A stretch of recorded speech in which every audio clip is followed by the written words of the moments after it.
Good morning. Pleased to be joined with my colleague Ted Lieu, Vice Chair of the Democratic Caucus, as well as Greg Casar, the Chair of the Congressional Progressive Caucus, and the Chair of the New Democratic Coalition, Brad Schneider. Last week, House Democrats from every corner of our caucus voted against the House Republican budget, which cut Medicaid $880 billion to pay for tax cuts for billionaires. We want to make health care more affordable and more available to the American people. This is in stark contrast to Republicans who voted to kick children off their health care and to put seniors at risk. As President Trump prepares for tonight's speech, it's clear the Democrats are on the side of working people, while Republicans are only looking out for their billionaire friends. Trump and Republicans have broken their promise to lower costs on day one, which was his commitment to focus on tax giveaways for corporations and billionaires that don't need any more help. In fact, Trump's reckless tariffs, just announced last night, will raise prices on gas, produce at grocery stores, beer, lumber to homes, build homes, crude oil, and parts that make cars.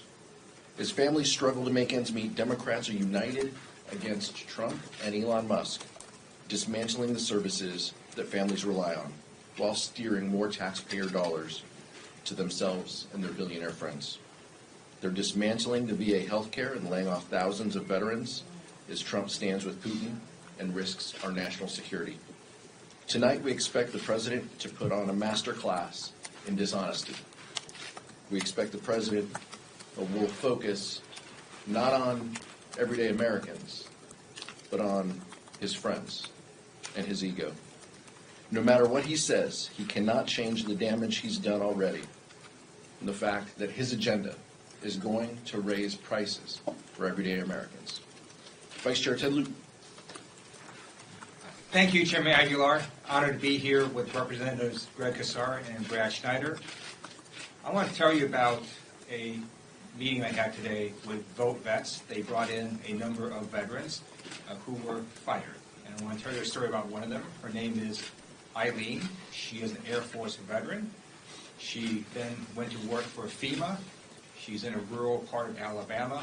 She was one of the first to volunteer with FEMA to deploy to Hurricane Helene. On President's Day, she got an email firing her with no notice, and she couldn't even go back to her office. They sent her UPS boxes saying, you put your government cell phone and laptop in this box and you ship it back to us.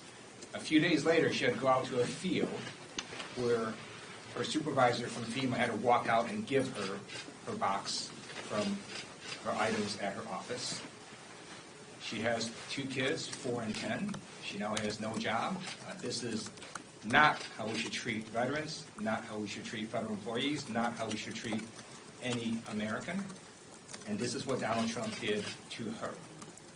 And he's done that to a large number of federal employees. And if you look at the federal workforce, about 1 in 4 are veterans.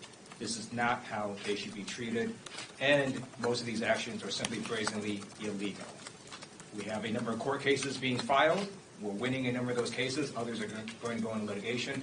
And I call on the administration to stop illegally firing our veterans and other federal employees. I also now want to touch on the subject of tariffs. You've seen with the indiscriminate tariffs that the president has both imposed and threatened to impose. And not only is the stock market tanking, but also inflation is up, consumer sentiment is down, and the Atlanta Fed has now predicted that we're going to contract this quarter in terms of GDP. Now, that is shocking. And that is all because of the actions of one person, the president, who is massively harming our economy. And then I'd like to conclude now on Ukraine. I don't know why Donald Trump is scared of Putin. He clearly is. He acts like he's scared of Putin. And right now, with his pause in funding to Ukraine, I just want to let Ukrainians know to please hang in there. The President of the United States cannot extend that pause because it will be illegal. Congress, on a bipartisan basis, appropriated that funding to Ukraine. Ukraine is going to get that funding. And with that, I'd like to introduce our amazing representative from Austin, Texas, Greg Casar. He has done a fantastic job as leader of the Congressional Progressive Caucus. Thank you so much, Vice Chair Liu and Chairman Aguilar. I also want to thank New Dems Chairman Brad Schneider, who I'm proud to call a partner in the fight to protect Medicare, Medicaid, Social Security, and the American people. Tonight, millions of Americans will tune in to watch the President address a joint session of Congress. I do not know what Trump will say, but I can guarantee you that he is going to lie to the American people and not tell them the truth about what MAGA Republicans in Congress want to do to you right now. So let me say it clearly.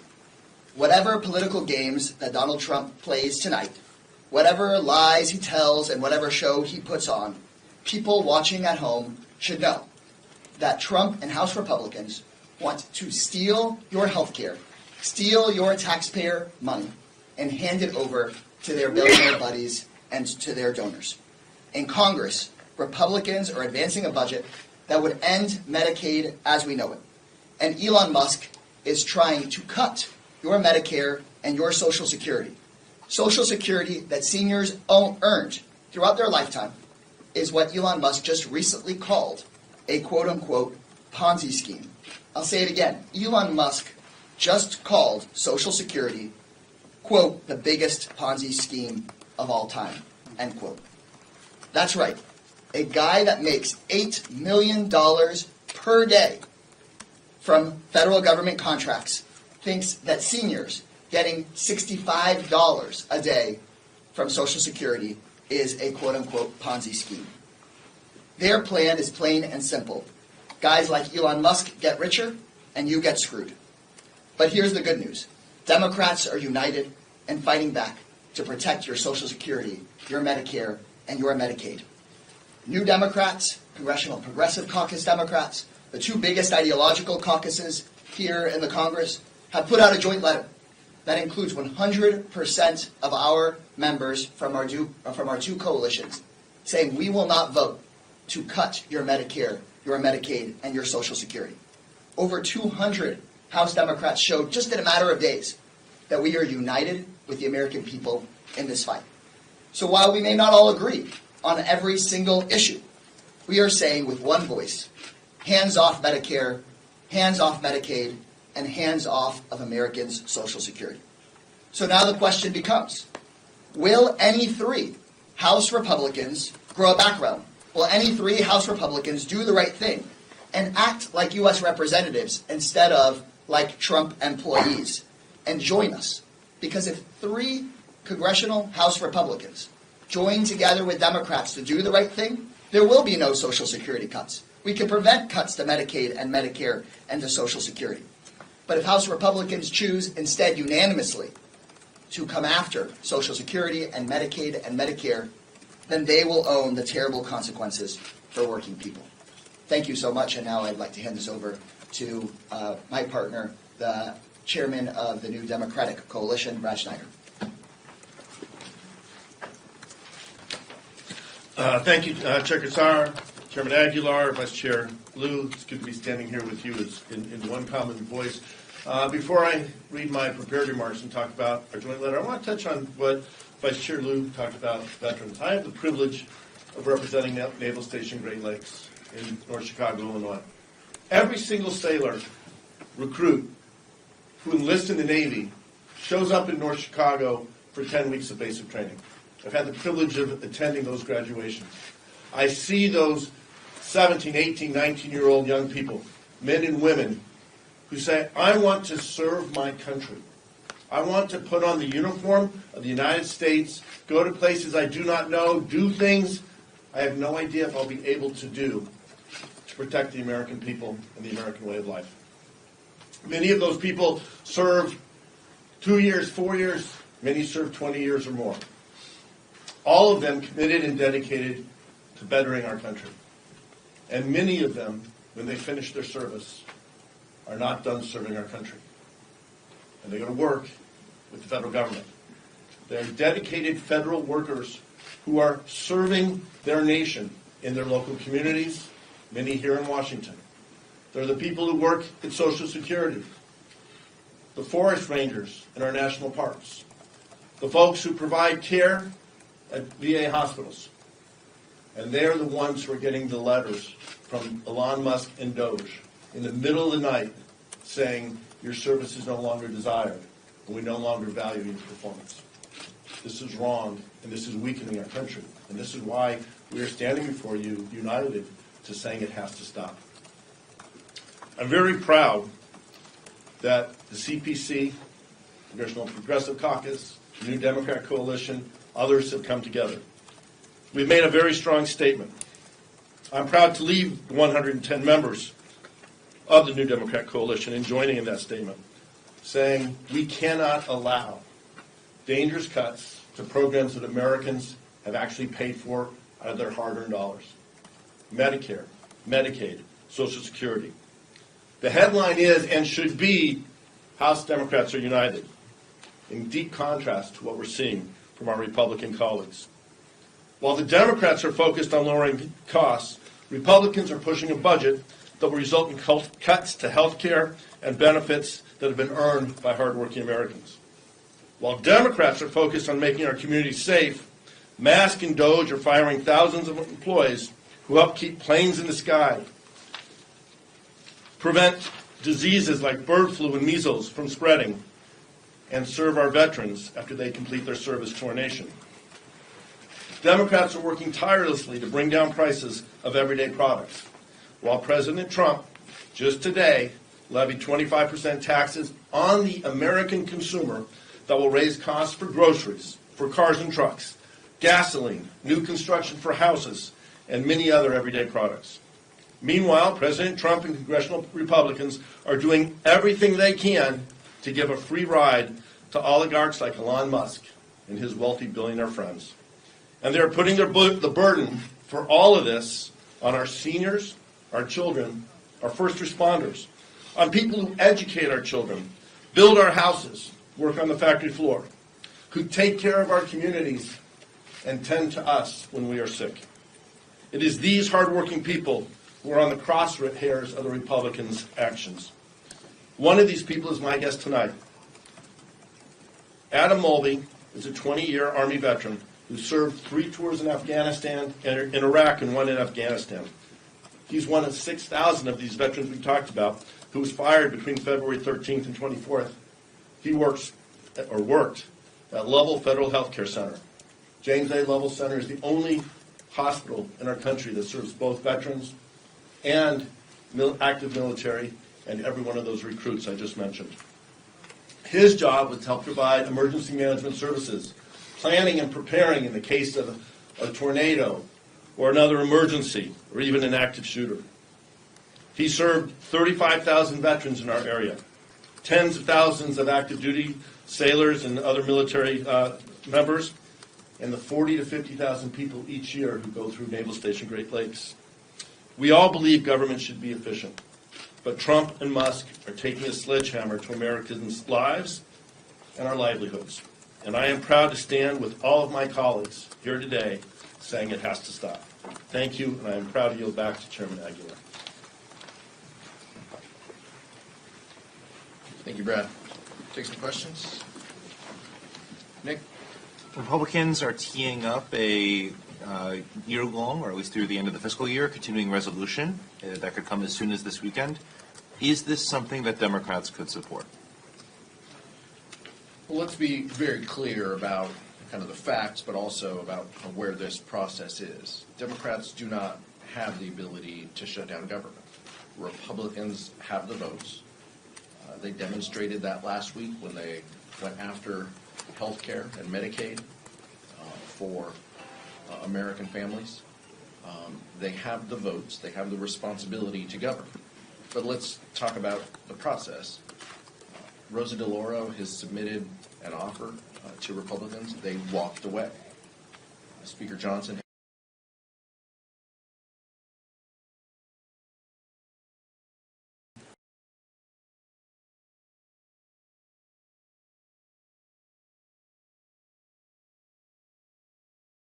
have the votes, then they should They have demonstrated time and time again that with their unity, they can go after health care and programs that we feel are important to the American people. How would you gauge the effects on the public if the government were to shut down? What would be the level of suffering? Donald Trump shut down government before. Many of us up here were in Congress at that time. The administration historically has wielded that ability to keep agencies open and closed, but the American public will absolutely feel it. The potential to have offices closed, as my colleagues have mentioned, that is part of the point of what Trump and Elon Musk are doing here, is to fire employees to close down offices, is their justification toward eliminating services that everyday Americans utilize and have paid for. That's where the focus is, but we understand that Republicans' goal might be to enact pain on the American people. We're angry about it. The Democratic caucus is angry about it. We do not have the votes to keep government open. Republicans have the votes in the majority here, and so that's what we are. That's what we are concerned about, and we stand, as we always do, willing to be partners in every aspect of governance. But Republicans have the responsibility here. Can you talk about tonight? Is it an opportunity for Democrats to get a certain message out to the public? And what exactly, in a succinct way, is that message? What's the top priority for people to know? We want the American people to know that we need to judge President Trump not just by the words that he says tonight, but by his actions that he has demonstrated. Time and time again, he has said one thing and done the other. Tonight will be no different. So we want the focus to be everyday Americans, their economic security, their health, their safety. That's what guides House Democrats every day. And we're going to use every tool available to amplify our message against this chaos. But we understand within that House chamber, he's the only one with a microphone. And so we will use our platforms and our opportunities to have our voices heard for our constituents and for the American people. Vice Chair Liu. Chairman Aguilar is absolutely right. We need to look at the actions, and let me just tell you what has happened since Donald Trump took over. Inflation has increased. Consumer sentiment has fallen. There is now a measles outbreak in West Texas, even though measles was deemed eradicated a number of years ago. The stock market is tanking, and the administration has done nothing to help reduce the price of eggs. In fact, you can't find eggs in a number of places. And then they made it worse by firing people who work on bird flu research. Those are the actions of Donald Trump, and he is harming America. And we'll see what happens tonight, but he can't escape the really bad record he's already set forth. Mike? A couple of you mentioned the tariffs. I want to ask you about the retaliatory tariffs from Canada, Mexico, China. First, are you concerned about an escalating trade war? And what's your message to the American people out there who are already concerned about the high cost of living, the affordable housing crisis, the affordable child care crisis, and then to add these tariffs, what's your message to Americans who are just concerned that their cost of living is just going to continue to go up? Yeah, this is absolutely harmful, but we have said that Donald Trump will make America less safe and more expensive. That is exactly what he's doing. Rarely do the four of us get up here and would acknowledge Rupert Murdoch and the Wall Street Journal, but they call this the dumbest trade war in American history. And we agree. The retaliatory tariffs will be coming from those countries. This is going to make auto parts, energy, things that Americans use more expensive. And that's terrible. And the American people are absolutely going to feel it. Republicans are acknowledging that everyday Americans are going to feel it. But they are not willing to stand up against it. They time and time again have proven that they will not push back against Donald Trump. And so that will translate to Americans paying more. And it's something that House Democrats are concerned about or angry about. But that's where the administration wants to focus their time and attention. Brad Schneider. Thank you. So a couple weeks ago in my district, I had a roundtable meeting with farmers in my district, Farm Bureau from each of the 3 counties in my district. And we were talking about the prospect. We're now past the prospect. China has announced a 15% tariff on U.S. agricultural products. One of the observations made, in fact, this gentleman opened up our conversation with remarking that United States farmers are the most productive. We're blessed to have incredibly fertile land, but we're also blessed to have an incredibly hardworking and capable agriculture industry. We produce more food than we can consume as Americans. It's a good thing. We can help feed the world and a growing population. Challenge is that farming is a very low margin business. So if you take that food that we're exporting around the world and you make it more expensive, harder for American farmers to sell that food around the world, many of them are going to not make their numbers for the year. Their expenses are going to exceed their income, and ultimately they're going to go under. We saw this script 8 years ago when President Trump put tariffs in place then. And that trade war led us to have to bail out those farmers. Farmers don't want to bail out. They are hardworking people who want to succeed and pass what they do from generation to generation. And what the president is doing is undermining our agricultural sector, our rural communities, our nation as a whole. Last question. House Republican leadership has told its members that they should be doing fewer in-person town halls, more teletown halls, as there are more protests. And this morning, Speaker Mike Johnson said that Democratic activists are kind of overtaking these town halls in their districts. I'm wondering if you could speak on that a little bit, especially as Democrats have been doing more town halls in their districts. House Democrats are interested in holding our colleagues accountable. But these are not paid individuals, no matter how many times the speaker says it. These are Americans who are angry. They're angry that their health care could be taken away. They're angry that Elon Musk is running around firing people out of agencies that are providing services to them. And House Republicans are running scared. That's what we see. They are scared to answer the question from their own constituents about why they continue to support these efforts.